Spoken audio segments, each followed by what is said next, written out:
Le coupure de courant ne nous arrange pas parce que nous sommes des hommes de métier. C'est en fonction de ce travail que nous se nourrit de ça. Donc s'il n'y a pas de courant, on ne peut pas travailler. Toutes les machines sont en courant. Qui fait qu'à s'il y a une crise de problème de clientèle, parce que les clients croient que nous on les ment.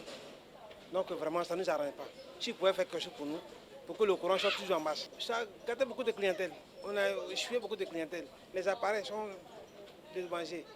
Ces coupures de courant nous fatiguent. Chez moi à la maison, j'arrive même pas à faire quelque chose.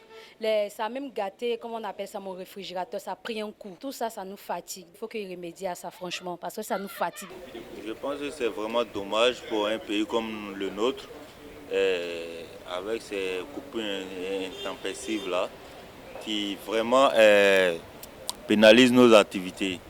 Par exemple, nous sommes ici devant un cyber, où depuis ce matin, on n'a rien eu à faire. On a été vraiment pénalisé par cette coupure. Et si on veut même aller loin, je pense que c'est vraiment dommage pour un pays comme le nôtre. Ça a eu un impact sur mon Jassa. Depuis le matin, il n'y a pas eu de clients. Puis souvent, il y a les clients, mais c'est la musique qui les attire. Donc la musique fait qu'ils viennent réagir le magasin. Depuis le matin, je prends un exemple comme ça. De suite là, le courant même est arrivé. C'est pas si même vous constatez, c'est de suite là, le courant même est arrivé. Donc, vraiment, ça a eu un impact. Puis moi, c'est un musulman aussi. Il y a des trucs, on arrive à congeler. Avec le coupure de courant, ça peut décongeler. Ça peut, les denrées périssables, là. Voilà, c'est un impact dessus, tout ça. Là. Franchement dit, j'ai mal quoi.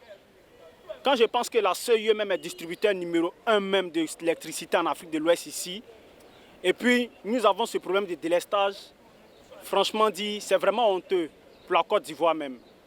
Parce qu'aujourd'hui, là, on se compare comme la Guinée. Hein. Matin, on a courant dans certaines zones, le soir, on coupe là-bas, certaines zones, ils vont alimenter. Ils n'ont qu'à dire qu'est-ce qu'il y a le problème. Franchement dit, ils nous foutent de la merde. Et puis, selon ça encore, nos appareils ne sont pas sécurisés. Plus grave encore, ils nous disent non, qu'ils ne sont pas responsables de prendre nos précautions par rapport à nos appareils. Non seulement les factures sont élevées, ça c'est un. De deux, malgré le délestage, les gars coupent le courant. Sur certains qui n'ont pas eu les moyens de payer, ce n'est pas normal. Logiquement, avec les délestages qu'ils ont eus, ils doivent avoir peut-être la main sur le cœur pour laisser quand même ceux qui n'ont pas eu l'argent pour payer leurs factures, avoir le temps d'avoir la somme pour payer la facture, mais ce n'est pas le cas. Pour une grande compagnie comme la CIE, c'est vraiment dommage. Je ne sais pas pourquoi. Je n'ai même pas envie de savoir pourquoi, mais il n'y a pas d'excuse pour eux.